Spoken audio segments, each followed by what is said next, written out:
These groups which are behind this targeting are typically under immunity.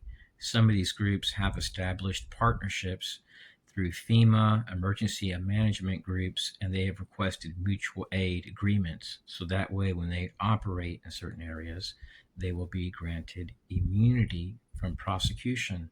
So once they contact police or a partner, they're under immunity, even if they've harassed you thousands upon thousands of times in the state that you live in and in other states.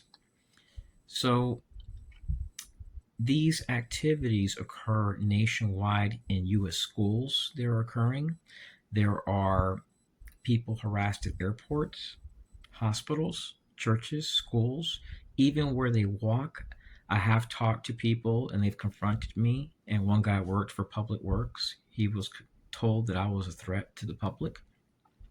One day I was biking and my neighbor told me that I was a threat to children and a registered sex offender, another lie. Then I went shopping and I was labeled as an active shooter. Then I went to eat out with a relative and I was labeled a terror threat. When I went to school, my teachers in numerous schools have told me that I've been designated as a terror threat. And I have been harassed while simply fishing in a rural area. The list goes on. So what these perpetrators do is they do similar to what like DHS whistleblower Julia Davis went through. They slandered her as a terror threat, and then they spent millions of dollars destroying her life. They've been doing this a long time. Guess who was a participant? Your FBI, the Patriots, supposedly. Now, thank God we got Patel in there. He's going to be a great director. So, what the FBI has been doing is targeting marginalized people and working to destroy people's lives, knowing the potential outcome. The FBI is essentially a terrorist group. It would be considered that if it was not a government entity and it didn't have the immunity rights it has. So, things are going to change thanks to Patel. Also, the CIA has been working with the FBI, and there are some CIA agents which have FBI credentials through InfraGard and even the FBI because they work with the Joint Counterterrorism Task Force. And Department of Justice has to give the FBI oversight over these CIA operations. They work together. So when you are targeted by the FBI, chances are you've been targeted by the CIA because they are partners. They will work to conceal it. But I've seen it, and I've seen them eating together in other states. They will go into schools and say you're a terror threat. They will slander you in the worst ways imaginable. You'll be harassed on airplanes for some targets. You'll be harassed even overseas on a vacation due to foreign targeting opportunities, and for some strange reason they outsource to transgender people, so I can't even relate to that. So there is some type of social engineering going on through the CIA and the FBI, I believe. And there's a lot of censorship. If you're a target and you try to expose the truth, you will eventually experience shadow banning if you get a large following. So try to keep your following under 1,000 and then create more channels. And if you are experiencing this, don't expect to be helped by police. Your reports will typically be blacked out and be misleading or false, and they may put classified, top secret on your report or give you a report with just an incident number.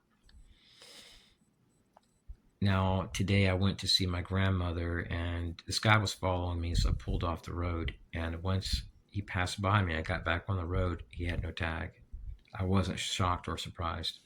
So when I get to my grandmother's place, once I pull off the highway, that this other guy that was behind that car had followed me and honked the horn. So I got his tag.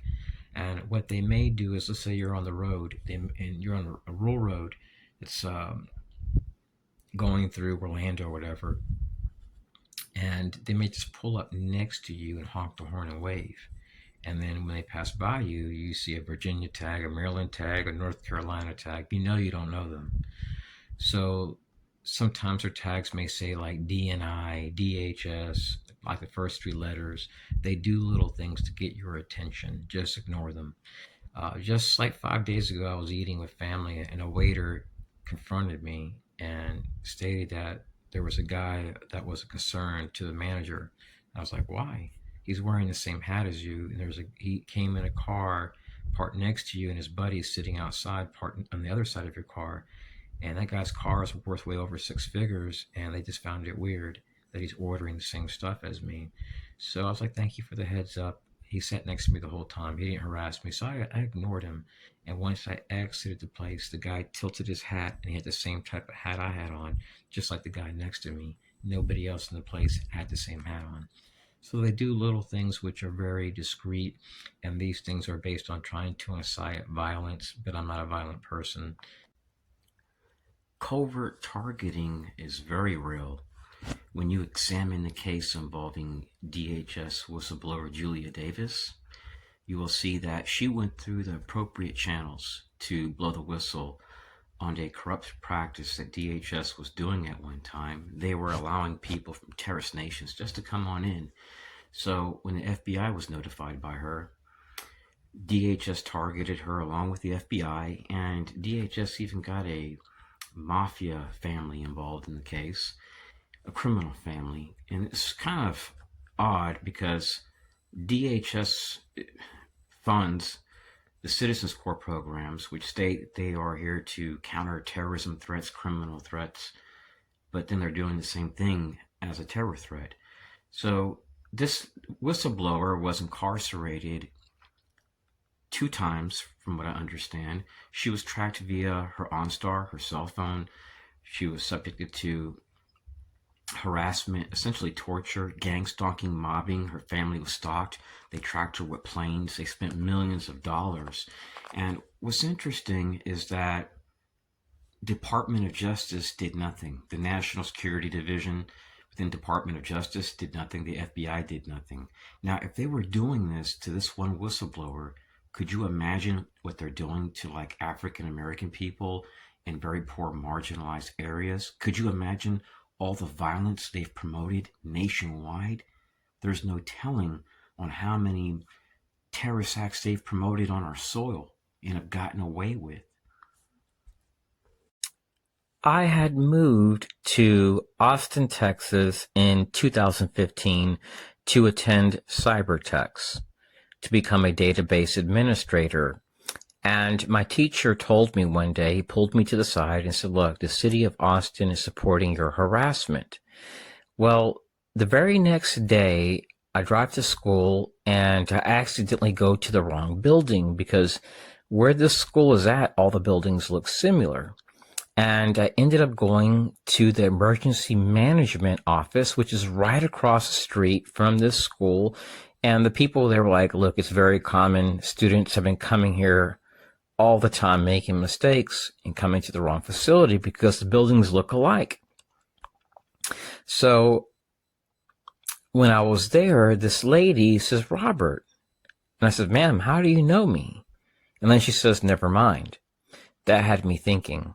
So my teacher had told me that the city was supporting my targeting, and I had wrote Mayor Steve Adler prior to moving to Austin, Texas, to inform him that I had been targeted within Albuquerque, New Mexico, and the video shows Jewish people, LGBT, transgender, U.S. Army, and CIA assets. So I leave this school because a student named Alvarado gave me a piece of paper with my social security number, all my personal information.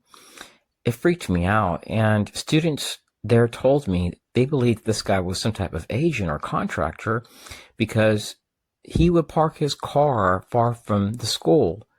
And one of the students seen him driving off. He parked his car far from the school and said his car wasn't like junky. It's like he's hiding something.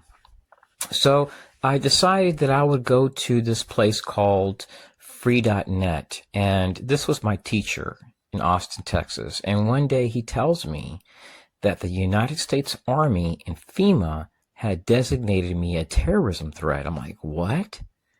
So I was shocked. Let me see here. Here's the paper they gave me for free.net. So I went to this program because I heard they were paying for everyone's CompTIA Plus certifications, like all the IT certifications through CompTIA. So since the less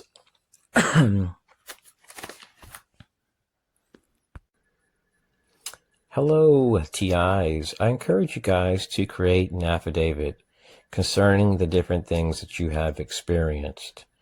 And you can go to your local bank that you bank with, and typically they will notarize your documents for free. So bear with me one moment. I'm just going to turn the page here. I want to cover up my name. And also save letters if you reached out to like the city mayor, the municipality, sheriffs, federal agencies. And if you send them letters, it can't hurt to pay extra to get confirmation when the letter arrives. So I have been targeted in every single state I've lived in, and nothing has changed much. So every time I relocate, I'll go to a bank and I'll get my document notarized. I also just wanted to share a few things from these documents. Anyways, peace. Some days I would deliberately drive far from my house and I would look for a place with a massively large parking lot which is empty, and I would just park my car and walk away really quick, and sometimes within seconds of arriving at a place, a car would park right in front of me in this massively large parking lot in Austin, Texas, and the person would also walk far from their vehicle, like across a highway. It didn't make no sense. It was like they were letting me know that they were watching me. For what reason, I don't know. But it was very obvious because at that time that I was dealing with the CIA. It's a long story. These people made it a mission to destroy every aspect of my life. I could leave my house at 7:20 and go to a Walmart, and they would run in there and go to security. And one of the ladies that worked at security told me they were trying to categorize me as some type of threat. I'm like, I'm just here to buy food and go home.